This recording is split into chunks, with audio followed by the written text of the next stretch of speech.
Hello po, it's me, Quiz Denver. Para mas talo nga po akong matuto na tumugtog ng gitara, bibili na po ako. Hihi. Ayan na nga po yung bilisan tuloy naming brum brum, kaya nag-step to the left, step to the right na po ako.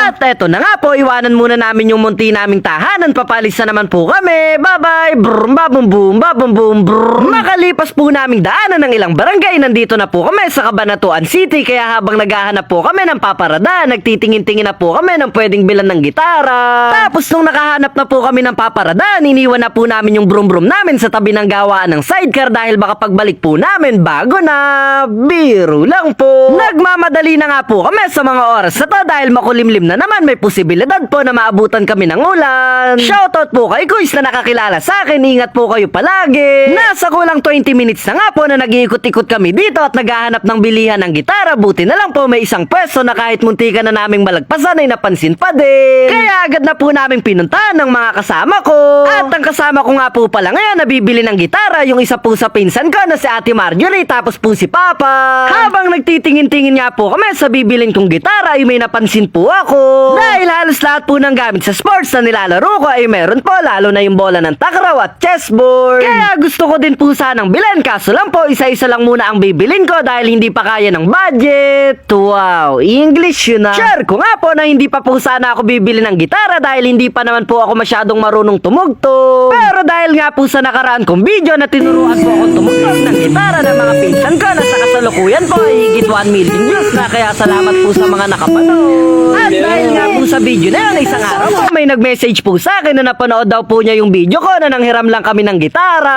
Tapos ang sabi po sa akin ay gusto ko daw po ba na bumili ng sarili kong gitara para mas lalo pa daw po akong matuto na tumugtog. Kaya syempre po, sino ba naman ako para tumanggi, kaya sumagot po ako ng opo dahil isa na po ito sa regalo sa akin sa mga natanggap kong awards sa naging recognition at moving up ko. Kaya sa nagpadala po sa akin ng pambili ng gitara, ang gusto ko pong sabihin, maraming salamat po, kilala nyo na po kung sino kayo. May tatlo na nga po kaming pinagpilian ni Papa. Ang mas nagustuhan ko po ay yung kulay green, kaso lang po ang sabi ni Papa ay maganda yung tunog nung isa. Mahirap naman po kung maganda nga yung itsura, hindi naman maayos yung tunog, kaya ang napili ko na lang po ay yung mas maayos yung tunog. At nung kumuha na po ng lalagyanan si ate na nagtitinda ay may inalok po siya sa amin na halos kagaya daw po ng bibilin namin. Pero ang kaibahan daw po, mas maganda yung tunog niya dahil meron po siyang tatak na mas mataas kaysa sa pinamilian namin kanina.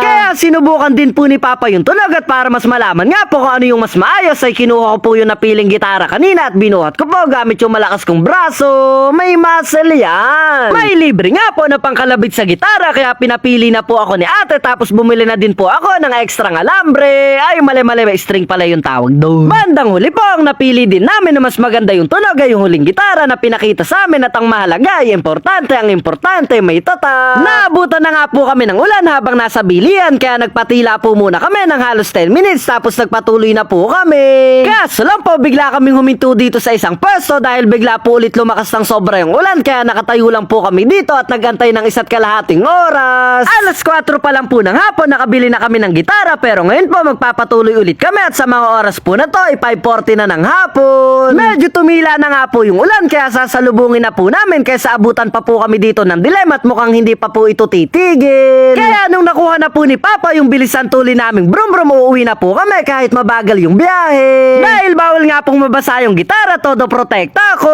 Ganyan yung gagawin ko sa'yo. Ay, ako'y kinikling. Sa sobrang lakas po ng ulan, yung dinaanan namin kanina na hindi basa, ngayon po binabaha pa, tapos yung mga brum brum ay pila-pila. At ang nakakalungkot pa po, yung mga bagong pananim na palay sa bukid ay nilubog din po ng tubig na water dahil sa malakas na ulan. Dumaan nga po muna kami sa bilihan ng ulam para may karagdagan po yung lulutuin ni Mama. Hops, andito na nga po kami sa munti naming tahanan at 7:05 po kami nakarating dito sa amin. Pagbaba ko po sa bilisan tuloy naming brum brum, pinahawak ko na po agad kay pati yung gitara, tapos po sa pinsan ko na isa sa kambal na si Ate Marie. Masayang masaya nga po si Pata dahil kinuha niya din po yung gitara niya. Ngayon nga po na may sarili na akong gitara, sana po mas lalo pa akong matuto at mas lalo pa pong dumami yung malaman ko sa pagtugtog ng gitara. Kaya sana po abangan ninyo ang iba't ibang pagtugtog ko ng gitara na ipapakita ko po sa inyo. Mayayari na nga po pala yung video. Salamat sa panonood mo. Sana nag-enjoy ka, hindi ko nasayang yung load mo. Kita-kita na lang po tayo sa susunod na video.